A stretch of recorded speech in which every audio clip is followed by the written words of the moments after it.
Antes de entrar em parte de tabela periódica, elementos, a gente vai começar com o estudo da matéria, começar a entender o que é a matéria.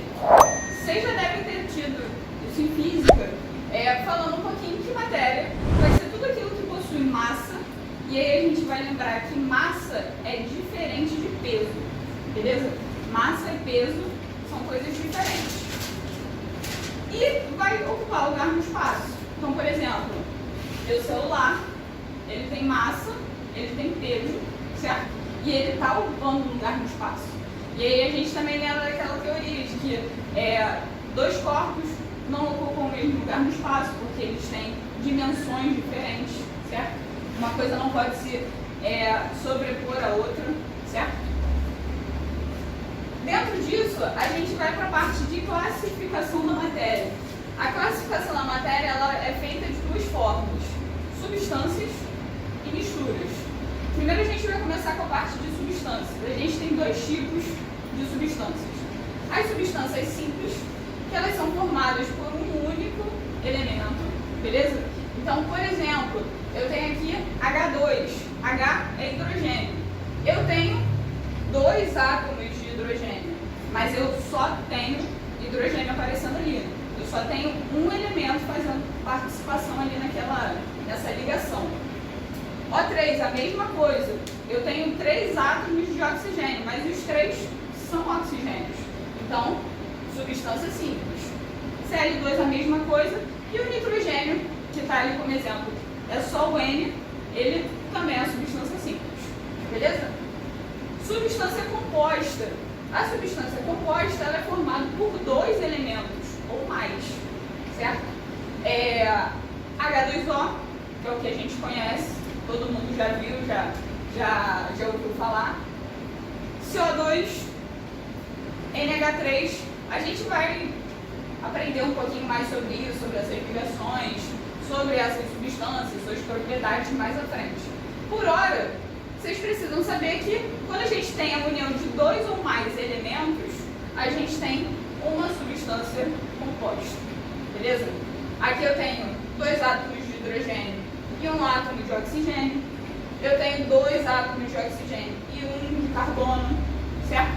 Então tenho elementos diferentes fazendo aquela ligação e formando a substância.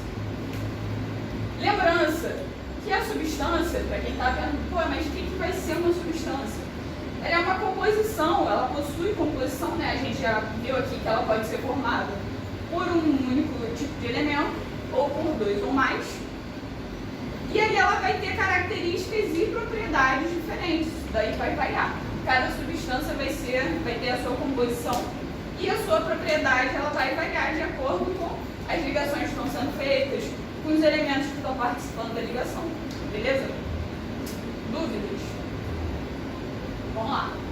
Mistura. Mistura é uma coisa que a gente pode pensar, pô, uma coisa difícil, cara.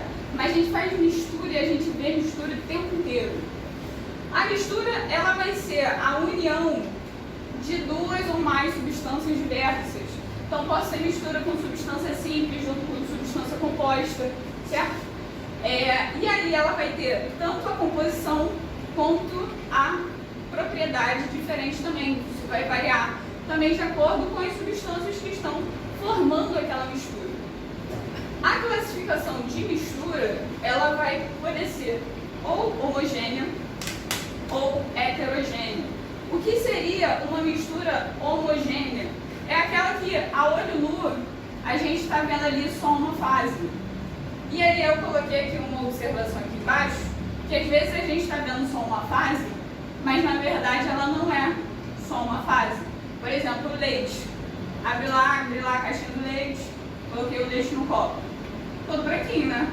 Você só consegue observar um líquido de coloração branca, mas se você pega uma gotinha daquele leite e coloca no microscópio, você vai ver que a gente tem várias partículas de gordura no meio daquilo ali.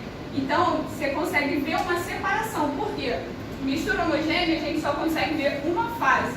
A gente não consegue separar uma coisa de outra. A gente sabe que dentro do leite tem outros componentes. Se você pegar ali os ingredientes na caixa do leite, você vai ver que não tem só leite da vaca ali. Tem gordura, tem estabilizante, tem espessante. Mas a gente só consegue ver uma coisa única. Quando a gente coloca no microscópio, a gente consegue ver essa separação. Foi? A mistura heterogênea é o que a gente consegue ver diferente. Se eu coloco água e óleo, a gente sabe que aquilo ali não vai se misturar, né? A gente consegue ver duas fases. Agora, se eu coloco água e álcool, eles se misturam, certo? Você só vê uma fase ali, você não sabe, você não consegue separar com as mãos, ou sem a utilização de uma separação mais específica, o que é água, o que é álcool, certo? Fechou? Alguma dúvida? Senhora, na minha prova do ano passado, do colégio naval, há uma questão sobre isso, e a questão era que fala sobre água e gelo. Isso. Água e gelo seria uma mistura homogênea, correto? Ou heterogênea? Na verdade, a gente não consegue nem considerar uma mistura, porque elas são a mesma substância. É a mesma substância. Então, ela entra na parte de substância. E aí a gente vai começar a ver dois componentes. Porque a gente tem um componente que está na fase líquida e a gente tem um componente que está na fase sólida. Mas os dois são água. Os dois são H2O. Não seria uma mistura. Não seria uma mistura. Mistura é quando a gente tem duas ou mais substâncias. Se eu estou trabalhando só com H2O, que é uma substância só, eu não posso considerar uma mistura. Nem homogênea. Mas tem duas fases. Mas tem duas fases. Beleza? Dá uma pausa. No caso dessas substâncias. Pessoal, então, continuando o conteúdo que a gente está dando hoje, estados físicos da matéria, uma coisa que cai muito nas provas que vocês vão fazer, é uma parte que vocês têm que dar um pouquinho de atenção. Parece fácil e é fácil, é uma matéria que eu considero bem tranquila, mas é legal a gente dar uma atençãozinha em alguns detalhes, beleza? Então aqui, ó, estados físicos da matéria, a gente vê os principais. Hoje em dia já tem estudo que fala sobre outros tipos de estados físicos, plasma, alguns outros, mas a gente vai ficar no tradicional, beleza? Que é o que é cobrado. Então vamos lá. Estado sólido é o estado onde a gente consegue ver as moléculas um pouco mais próximas.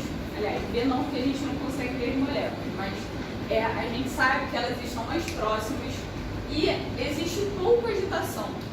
Tudo o que é matéria tem agitação de moléculas entre elas, mas é uma agitação um pouco menor, certo?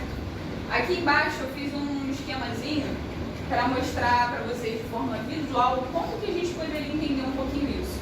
Então, no estado sólido, a gente tem moléculas muito juntas uma das outras, as ligações estão ali bem coladas, e aí a gente tem a forma fixa e o volume fixo. O que isso quer dizer?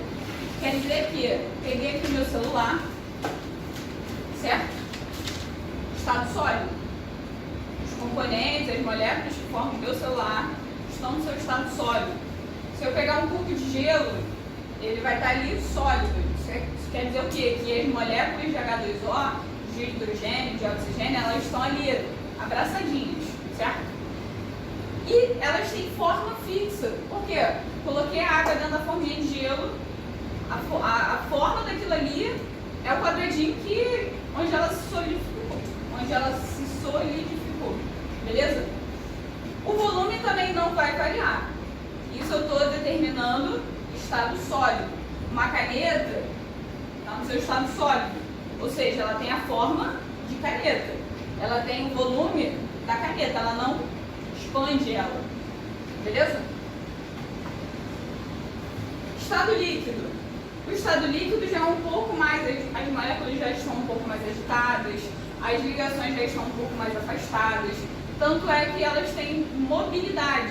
Então, se eu pego 2 ml de água num copo e eu passo esses 200 ml para uma garrafa, ele vai o quê? Vai assumir a forma da garrafa. O líquido, ele sempre vai assumir a forma do recipiente onde ele está inserido. Então, se eu passar da garrafa para uma jarra, vai ter o formato da jarra. Se eu jogar água aqui no chão, ela vai se espalhar na superfície do chão. Então a forma dela é variável, mas o volume continua sendo fixo. Por quê? Porque se eu tenho 200 ml de água dentro do copo, eu vou ter 200 ml de água dentro da garrafa, eu vou ter 200 ml de água dentro da jarra, e eu também vou ter 200 ml de água se eu jogar ela no chão. Então o volume, ele não é alterável, beleza? E por último, o estado gasoso, que é quando as moléculas já estão numa agitação bem maior e muito mais espaçadas, porque a gente sabe que o ar, as substâncias gasosas, elas têm essa propriedade de expansão e contração muito fáceis, porque as ligações estão bem mais afastadas, que nem a gente pode observar aqui. O ar, ele sempre ocupa o espaço onde ele está inserido. Então, se eu pegar um balão de ar, uma bexiga, jogar ar ali dentro, ele vai ter ar na bexiga toda, diferente da garrafa. Se eu colocar ar dentro da garrafa, a garrafa inteira vai ter ar. Agora, se eu colocar água, só vai ter água até onde eu colocar. Entenderam? Se eu colocar 200 metros cúbicos de ar dentro da garrafa, vai ter 200 metros cúbicos dentro de uma garrafa. Agora, se eu colocar 200 ml de água dentro da garrafa, só vai ter aquele pouquinho ali embaixo. Beleza? E aí, como ele é expansível, certo? Ele consegue se expandir e ocupar todo o recipiente onde ele está, o volume dele também vai ser variável. Beleza? Quanto que eu colocar ali, ele vai se expandir e pode se contrair também. Entenderam? Cara, se eu coloco, por exemplo, vamos pensar numa seringa de, sei lá, dar remédio para criança, não uma seringa de espetar, é aquela que você coloca água, por exemplo. Se você puxa a ampola, não é ampola, é êmbolo. Se eu puxo o êmbolo, que é aquela partezinha que você aperta, puxa, aquilo ali, ele faz a pressão, ele está puxando. Se eu estou puxando ar, está entrando ar. Se eu estou comprimindo, eu estou comprimindo ar. A mesma coisa se eu pensar numa panela de pressão. Fechei a panela de pressão, tem ar ali dentro. Se o ar não tem para onde sair, as moléculas vão cada vez mais se agitando, cada vez mais ficando separadas. E se eu não tiver um escape, que nem a panela de pressão tem, ela explode, certo? Então, aquilo ali, a partir do momento que eu fecho ela e eu não deixo espaço para o ar sair, ele está sendo comprimido ali dentro. Beleza? Respondi sua dúvida? Ou ainda não?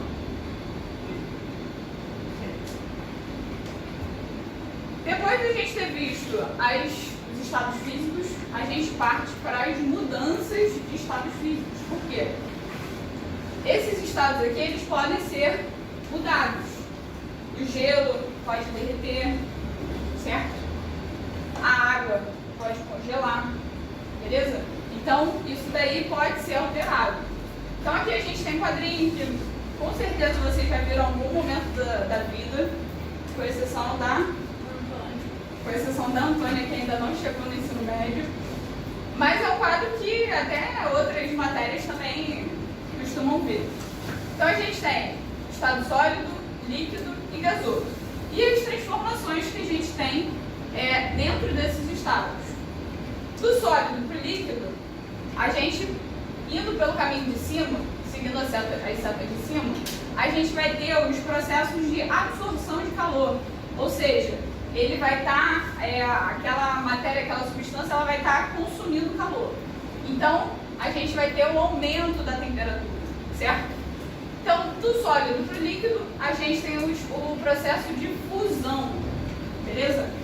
Por exemplo, tem uma pedrinha de ouro, uma pepita, preciso fazer uma bijuteria, preciso fazer um acabamento em alguma peça, aquilo ali é derretido, fornos de alta temperatura, aquele sólidozinho que era uma pedra é derretido, o metal ele vai do estado sólido para o estado líquido para fazer ali a cobertura da peça, que a gente chama de banhar, banhada ouro. Do líquido para o gasoso, a gente tem o processo de ebulição. Exemplo disso, botei água na panela, liguei o fogo, vai começar a ferver. Estava no estado líquido, vai começar a evaporar, certo? Vai para o estado gasoso, processo de ebulição, ok? E por último, daqui de cima, o processo de sublimação, que não é um processo que a gente costuma ver muito, mas com certeza vocês sabem o que é naftalina, não sabem? Aquelas bolinhas que a gente coloca, eu adoro colocar dentro de casa, em armário, para não dar barata, não dar bicho, que tem um cheiro bem chatinho. Aquela bolinha, vocês nunca viram ela líquida. Alguém já viu naftalina líquida? Não, né? Porque aquele material, aquelas bolinhas brancas, o pessoal coloca em ralo, aquelas bolinhas, elas vão direto do estado sólido para o estado líquido. Se algum de vocês, algum dia, entrar num laboratório ou for fazer algo relacionado a química, engenharia, a gente vê muito processo com o iodo também. O iodo, que é utilizado no medicamento, são umas pedrinhas de iodo que elas vão também direto do estado sólido para o estado gasoso.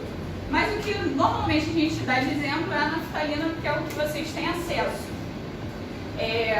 Então, todos esses processos, eles têm que ter absorção de calor, elevação de temperatura, beleza?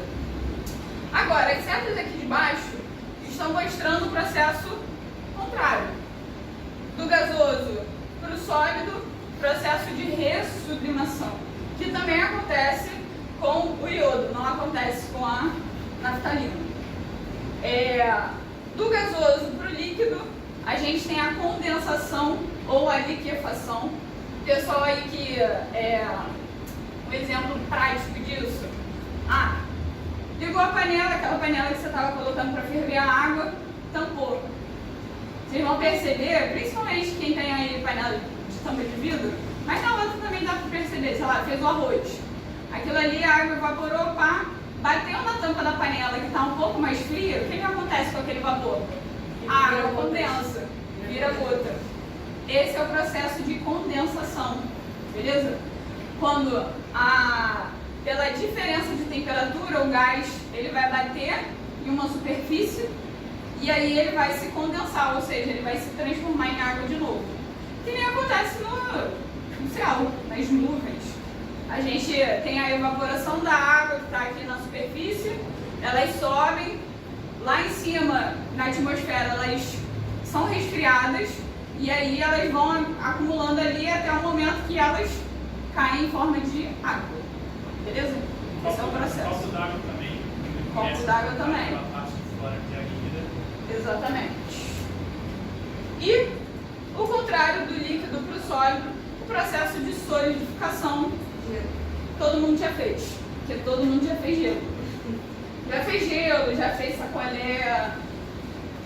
A gente tem um líquido qualquer que vai ser resfriado e vai se transformar em algo sólido. E aí a gente tem aqui, ó, essas setas de baixo, elas mostram processos onde a gente tem a liberação de calor, ou seja, algo quente que vai diminuindo a temperatura, certo?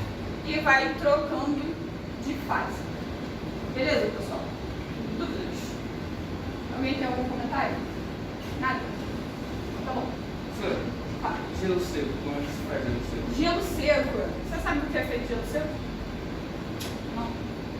Nunca viu isso? Não sei não. Gelo seco não é feito com água. É feito com CO2. Ele é alta temperatura, aquilo ali. Tanto, não sei se vocês estão acompanhando, mas uma das vacinas que a gente...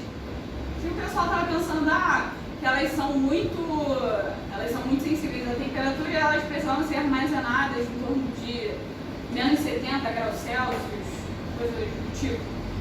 Uma das formas de transporte seria com a utilização do gelo seco.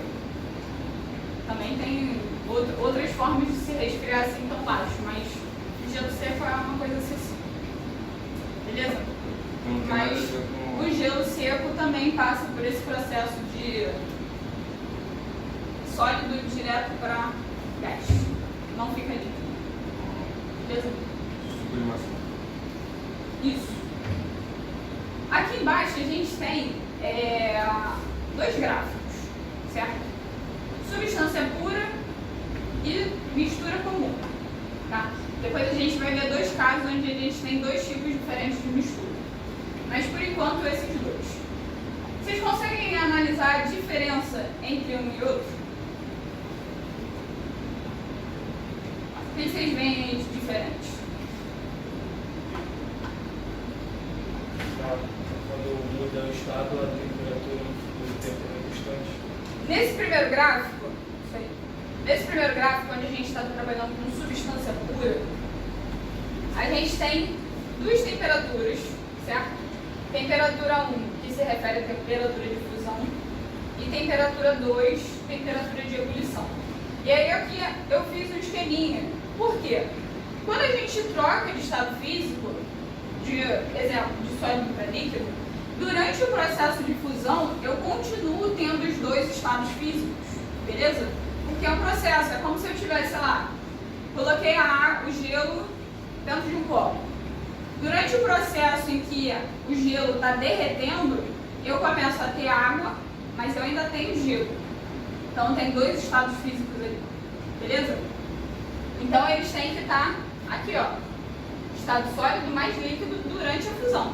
Depois que terminar essa temperatura de fusão, aí sim, aí eu só vou ter líquido. Mas durante esse processo de fusão, eu tenho os dois estados físicos. Isso é importantíssimo, esse é um detalhe que eles adoram pegar, beleza? A mesma coisa aqui no líquido. Estou ali com a minha água em ebulição, começa a ferver, eu já começo a ter gás, mas eu ainda tenho água. Enquanto eu tiver água, a minha ebulição está acontecendo, meu processo de ebulição está acontecendo. Quando eu tenho uma substância pura, por eu ter a substância ali controlada, ser uma coisa só, uma substância só, a minha propriedade é muito certeirazinha. Eu só tenho propriedade de uma substância. Então é uma parada controlada. E aí, essa temperatura, ela é constante durante o processo. Então aqui, ó, durante o processo de fusão, eu só tenho uma temperatura. Que se eu for falar, por exemplo, de água, deu o exemplo da água,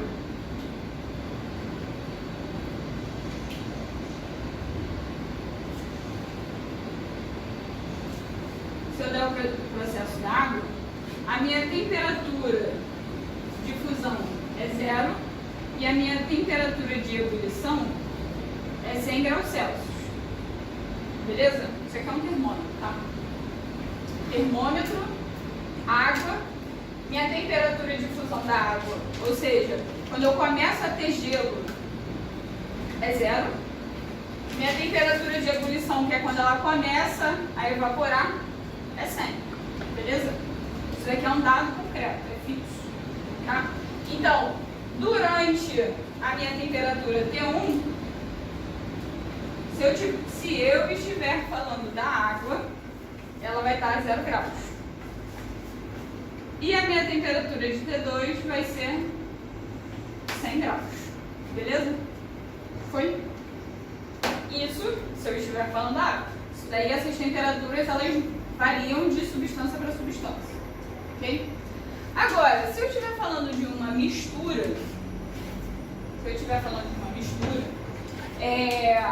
olha a diferença. Primeiro que eu não tenho a constância da temperatura durante os processos. Fala.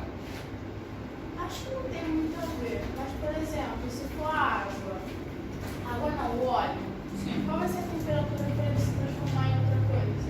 Ou não tem? Faço a minha memória. Não, provavelmente tenha, mas não é uma coisa que a gente estuda. Provavelmente tem, se você jogar na internet, deve. Agora, Provavelmente uma temperatura muito absurda para você transformar óleo em algo sólido e o gasoso. Acho que nem existe esse lugar. Agora, álcool é diferente, a temperatura de ebulição do álcool é bem menor. Tanto que quando a gente for ver os processos de separação de mistura, o álcool ele evapora antes da água. O álcool não evapora sozinho? Sim, a água também. Tudo depende do tempo e do calor que você está ali. Vai variar. Mas eles evaporam sozinhos. Mas as temperaturas aqui de fusão e de ebulição, elas vão variar de acordo com a substância que a gente está tratando. Aquela ali é da água. Beleza?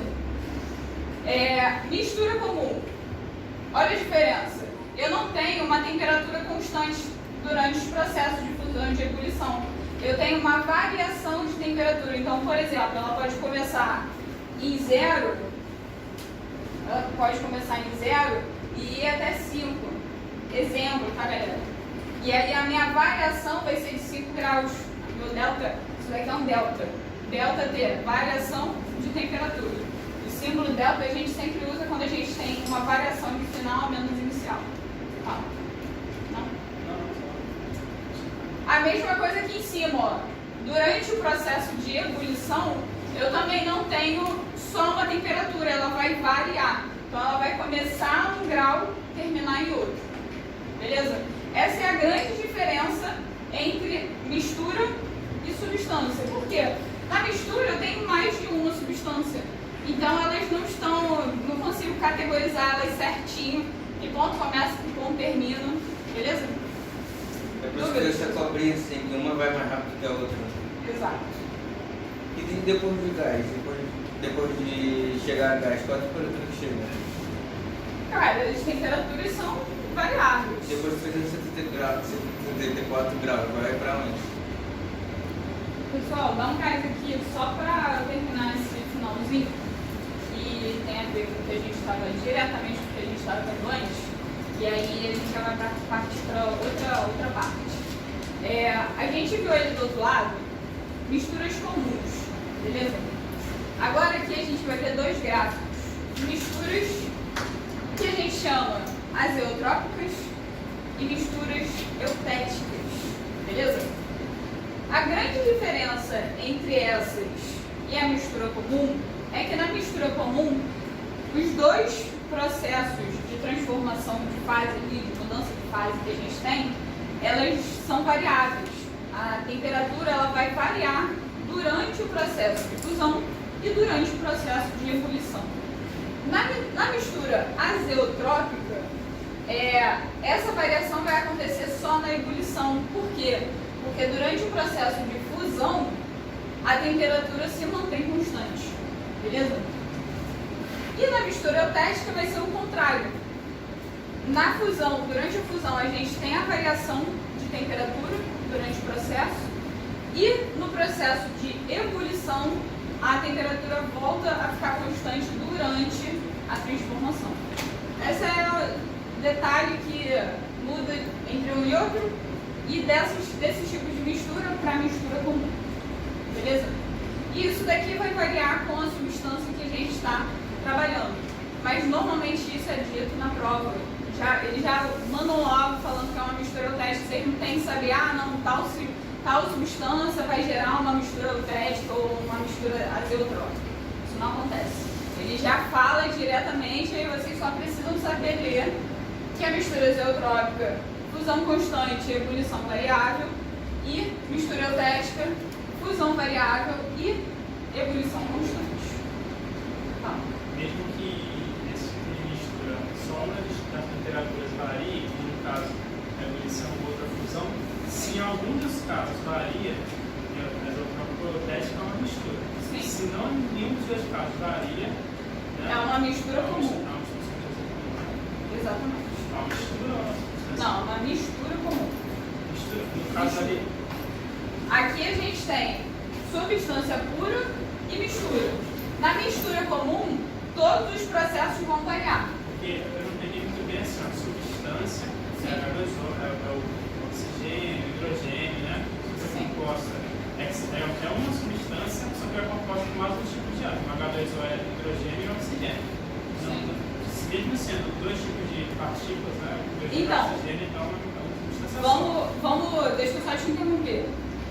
A gente tem uma diferença entre mistura e substância. A gente viu antes. Só que, quando a gente está falando de mistura, a gente tem a mistura homogênea e a mistura heterogênea.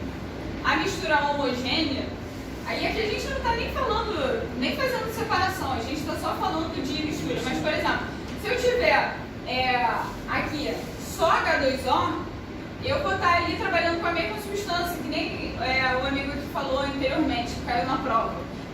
Um sistema onde eu tinha água líquida e gelo.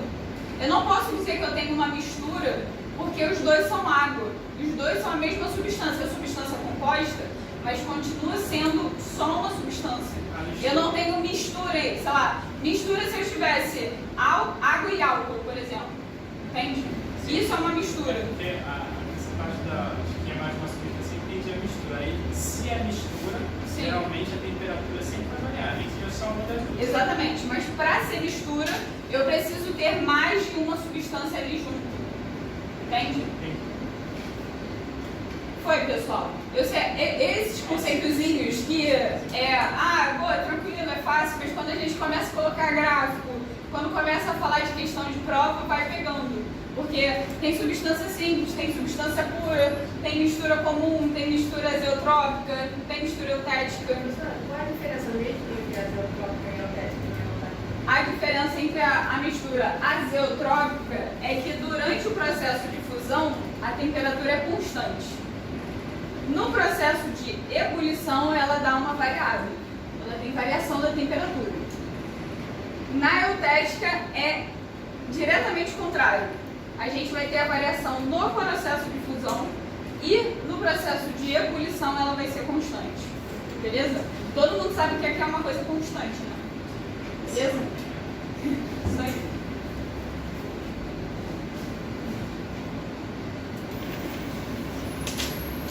Vamos lá.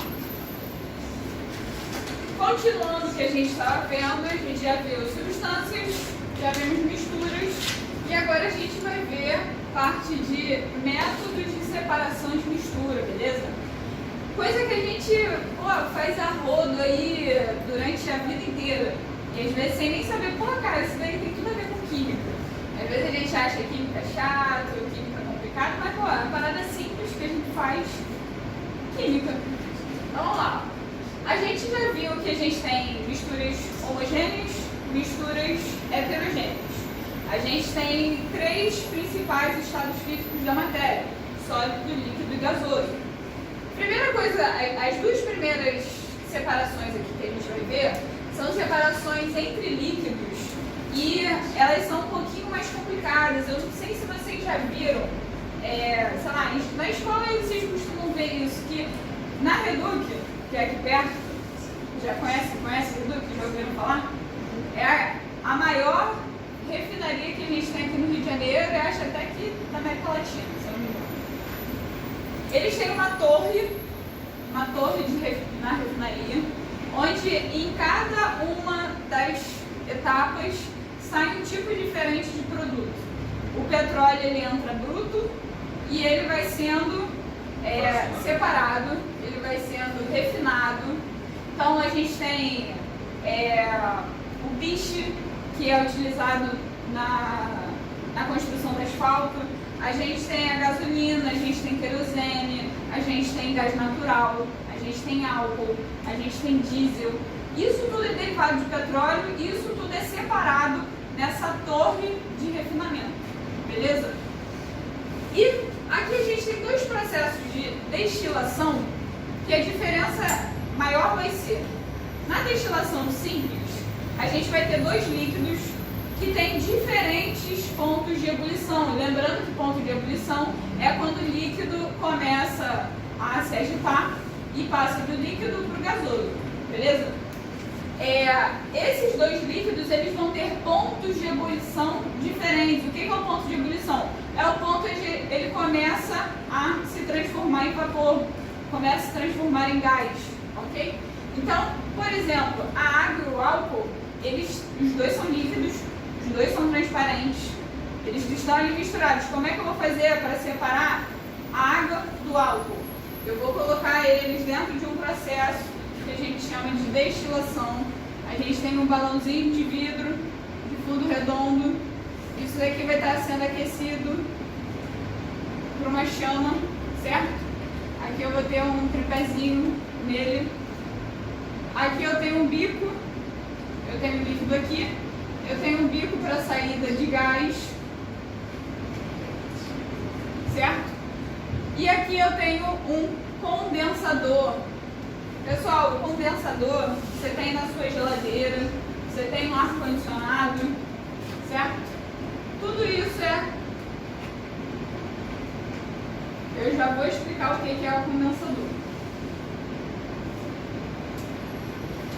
Posso fazer uma pergunta? Pode. O gás que tem dentro do ar-condicionado vem dentro da água? Cara, sim, provavelmente. Um produto químico derivado da planta. Um desenho bem ridículo, quando vocês tiverem a apostila, vocês vão ver. Se vocês estiverem pesquisando na internet, tem bem mais bonito do que isso. Aqui eu tenho o meu balãozinho de fundo redondo. Ele está sendo aquecido e aqui dentro eu tenho água mais álcool. Se eu não me engano, a temperatura de ebulição do álcool é por volta dos 56 graus Celsius. Lembrando que eu não sei se é literalmente esse valor. Depois, quando vocês estiverem estudando, vocês pesquisam. Fica aí para pesquisa. A temperatura de ebulição da água é 100 graus Celsius. Então, quando isso daqui que está sendo aquecido começar a ferver, eu tenho certeza que o primeiro líquido que vai sair aqui, no final do meu processo, vai ser o álcool. Porque ele vai começar a evaporar. Ele começa a evaporar, ele segue o caminho. Esse tubo aqui, que a gente chama de condensador, ele tem água resfriando, passando aqui dentro desse cano. É um cano, como se fosse uma borracha, não uma borracha de vidro. Ele tem por dentro dele, como se fossem dois canos, um por fora e um por dentro. Aqui nesses espaços do lado, ele fica resfriado com água, e aí o gás que está saindo daqui, ele passa só aqui dentro. O álcool está evaporando, aí ele vai passar só aqui dentro. Quando esse gás começa a bater nas paredes do vidro, quando ele está sendo resfriado com água, ele está numa temperatura menor. Aí vocês lembram o que acontece? Ele condensa. Processo de condensação. Lembram? Que é quando a gente vai do gasoso, volta para o líquido. Então, o gás evaporou, entrou no condensador, bateu ali nas paredes do vidro que está sendo resfriado com água, voltou a ser líquido. Entrou gás, saiu líquido. E aí eu tenho certeza que o que sai primeiro é o álcool, porque a temperatura de ebulição dele é bem menor do que a água. Certo? E é assim que a gente separa líquidos que têm temperaturas de ebulição diferentes. Esse PE aqui é ponto de ebulição. É porque ele ferve primeiro o álcool? Exatamente. Ele não é ferve, a gente tem essa maneira de chamar ferve com água, mas ele evapora primeiro. Tá?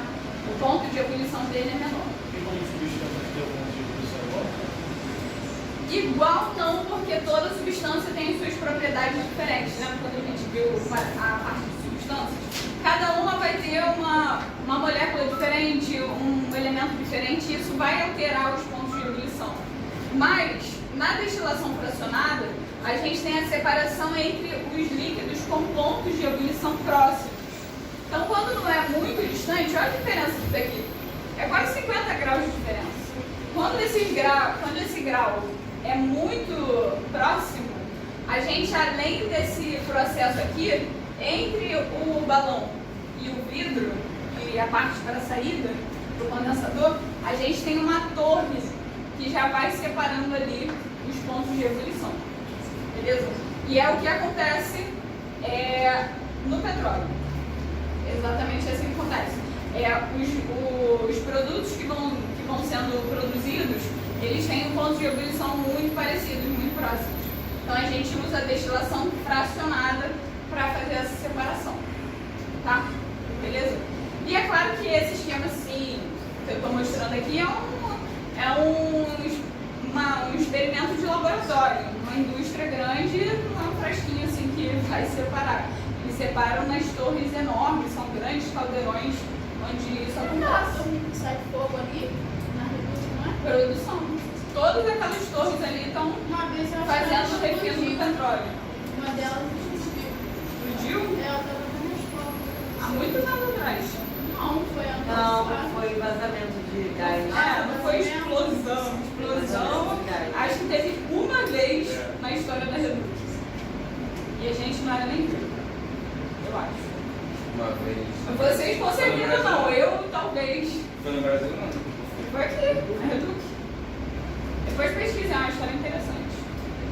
Explosão na Reduz. Nossa, muitos anos atrás. Bem, vamos lá. Evaporação. A evaporação, um processo que quem já viajou para Cabo Frio, região dos lagos, passou nas salinas que tem lá. Já viram? As salinas? Tem? Evaporação. São grandes tanques onde eles vão colocando a água do mar e aí eles fazem um processo natural. A água evapora e o que sobra é o sal, é o NaCl, beleza? Mas isso daqui, sei lá, se você colocar alguma coisa misturada assim, água com açúcar, fazer uma calda de caramelo, botou água com açúcar na panela, quando você vai ver, a água evaporou, o que sobrou ali já é o docinho. Filtração. Todo filtro tem processo de filtração para separar partícula de sujeira, outras partículas que vão. Quando vocês fazem café, usam filtro de café, processo de filtração, beleza? Então, ar-condicionado também, porque filtração ela pode ser do tipo sólido líquido e também sólido gás. O processo de filtração do ar-condicionado também acontece assim: o ar vem fora, passa pelos filtros do ar-condicionado, tanto que eles precisam de manutenção, limpeza, porque eles retêm as partículas de sujeira que estão ali. A mesma coisa com o aspirador de pó. Hoje em dia acho que é obrigatório todo aspirador de pó ter o filtro para sugar a poeira e aí liberar o ar limpo novamente no ambiente. A destilação simples também funciona com água e óleo? Não, a destilação simples vai acontecer de outra forma, porque o óleo não é utilizado para isso. A gente já vai chegar aqui na separação do óleo. Usa outra técnica. Então, um exemplo de filtração a vácuo. A única diferença é que você está utilizando o vácuo ao invés de... é como se você estivesse acelerando o processo. Nada altera, não altera o processo. E também não é uma coisa muito fácil de achar.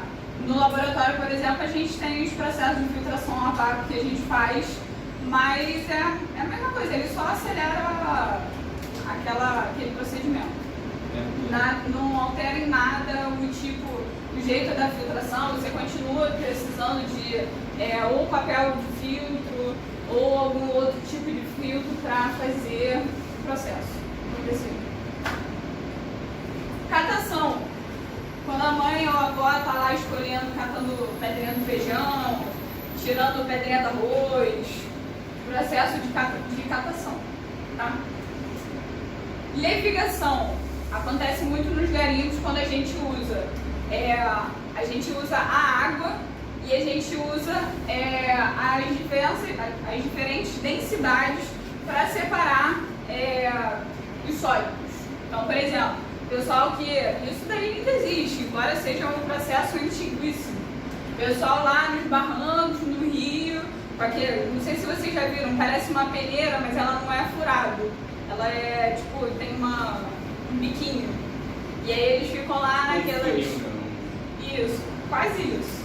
Mas não tem passagem. E aí eles ficam ali só porque a água ela vai acabar levando o que tem menos densidade, ou seja, o que é menos pesado. E aí ele vai fazendo o processo até ficar só o que interessa, que é o ouro. Separação magnética, a gente precisa ter um sólido metálico e que tenha a propriedade magnética. Não é todo metal que você vai pegar o ímã e vai puxar um contra o outro. Então a gente precisa ter isso. E aí é muito comum a gente fazer essa separação com a areia. Peneiração, coisa que acontece sempre, e quem nunca passou por uma obra, está lá, ó. O pessoal em casa, quando faz obra, tem que peneirar a areia para tirar as pedras. Muito utilizado na sociedade como um todo. E decantação, que é o que você perguntou, Antônia, né? É o que a gente usa para separar líquidos que têm densidades diferentes.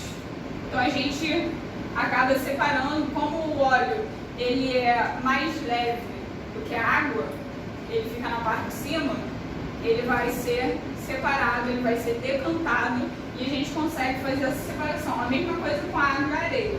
A areia é mais pesada que a água. Então a areia vai para o fundo do recipiente e você consegue fazer essa separação decantando. Qual outro exemplo de destilação simples? Outro exemplo de destilação simples?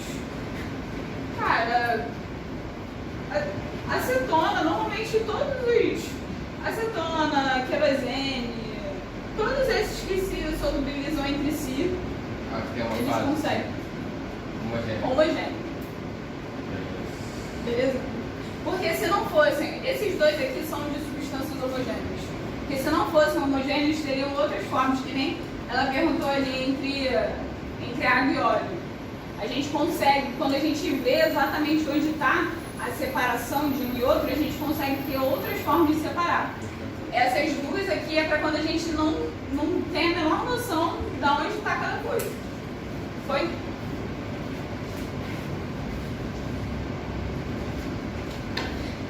Pessoal, para a gente terminar a nossa aula de hoje, essa vai ser a última parte que a gente vai ver, transformações da matéria. Antes a gente tinha visto as transformações físicas do estado da matéria, tá? Essa transformação que a gente vai ver aqui, ela se caracteriza de duas formas. A gente tem as transformações químicas e as transformações físicas.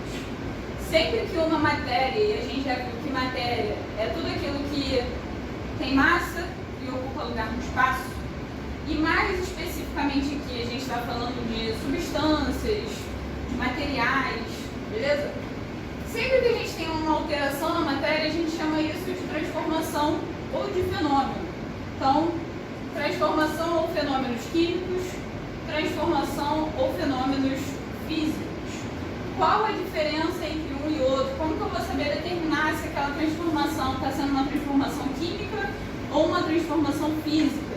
A grande diferença é que quando eu tenho um material e ele se transforma produzindo algo novo, uma substância nova, a gente vai estar mexendo, alterando a composição dela.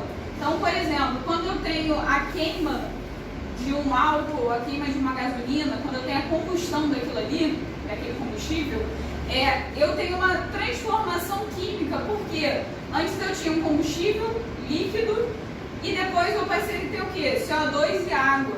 São substâncias diferentes. Eu produzi produtos diferentes do que eu tinha no início. Beleza? Ele foi transformado. Quando eu queimo madeira, peguei um pedaço de madeira, queimei, aquilo ali vai virar o quê? Cinza, fuligem. Então, existiu uma transformação química. Eu alterei a composição do material que eu transformei. Beleza? Transformação física é quando a gente tem apenas a alteração do estado físico. Então, por exemplo, tem gelo, ele derrete. Eu continuo tendo água. A água não foi, o componente dele não foi alterado.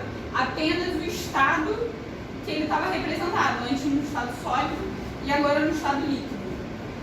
O sal, quando é diluído na água, a gente não consegue ver, ele fica ali diluído, ele se transforma em líquido. Mas quando eu faço o processo de evaporação, ele volta a estar ali na forma cristalizada dele. Beleza? Dúvidas entre um e outro? fim, alotropia.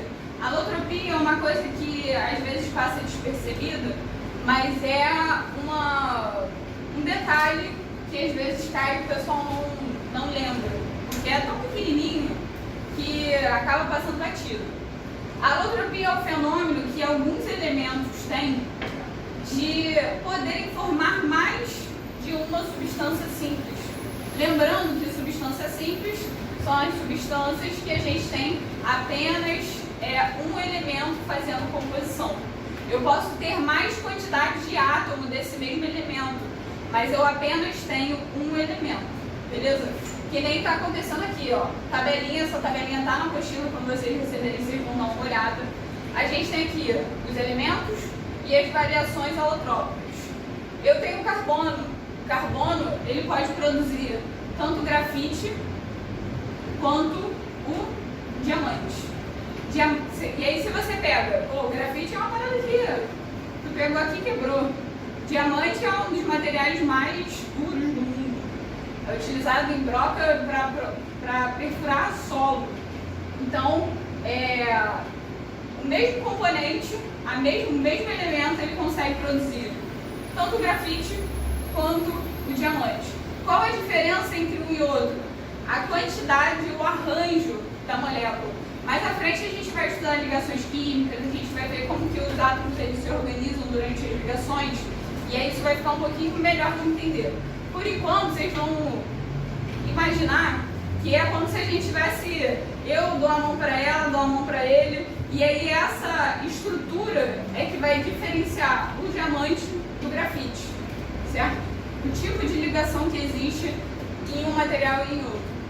E aí, como é que é produzido isso? Natureza. Isso é produzido pela natureza. Vai depender da pressão aonde está sendo formado, vai depender da umidade, vai depender de alguns outros fatores. Mas a única diferença é o tipo de ligação e de arranjo que vão ser formados. Oxigênio. A gente tem o oxigênio que está presente no ar, a gente respira, a gente usa para um monte de coisa. E a gente tem o ozônio que também está presente na atmosfera, também é um gás. A única diferença é que o oxigênio é o gás O2 e o ozônio é o gás O3. Beleza? O fósforo. A gente tem fósforo branco e a gente tem fósforo vermelho. São dois tipos diferentes de fósforo. Esse N, que apareceu tanto no diamante quanto no fósforo, vocês vão ver bem mais na frente, quando vocês estudarem polímeros, cadeias enormes. A gente coloca N quando é um número muito grande de ligações do que for. Quando é um número muito grande, muito absurdo, a gente sempre coloca N. E o enxofre, que tem o enxofre rômbico e o enxofre monodímico, mas eles aparecem bem menos, caem muito menos, porque só o nome já é complicado. Então, normalmente, os exemplos que mais caem é o carbono, oxigênio e fósforo. Beleza, pessoal? Ficou alguma dúvida na aula de hoje? Algum comentário que vocês queiram fazer? Alguma coisa que não tenham entendido? Não? Transformação química, alteração da matéria, né? Transformação química é sempre que eu tenho alteração na composição ou formação quando eu estou formando coisas novas. E também isso altera a propriedade. Porque como as propriedades são associadas ao tipo de substância, se eu estou produzindo uma substância nova, se eu estou alterando uma substância, eu estou alterando as propriedades que aquilo ali tinha. Geralmente é irreversível, né? Por exemplo, se eu queimar o carbono... Na química não. Na química não? Só na física. Nas transformações físicas, elas normalmente são reversíveis. Por exemplo, se eu estou derretendo gelo, a água líquida ela pode voltar a virar gelo. Basta eu resfriar ela. O sal dissolvido na água, ele está dissolvido. Eu fiz o processo de evaporação, ele cristalizou ele de novo. Se eu colocar água de novo, ele vai se dissolver de novo. Beleza? Então, quando tem... Na transformação química não há reversão.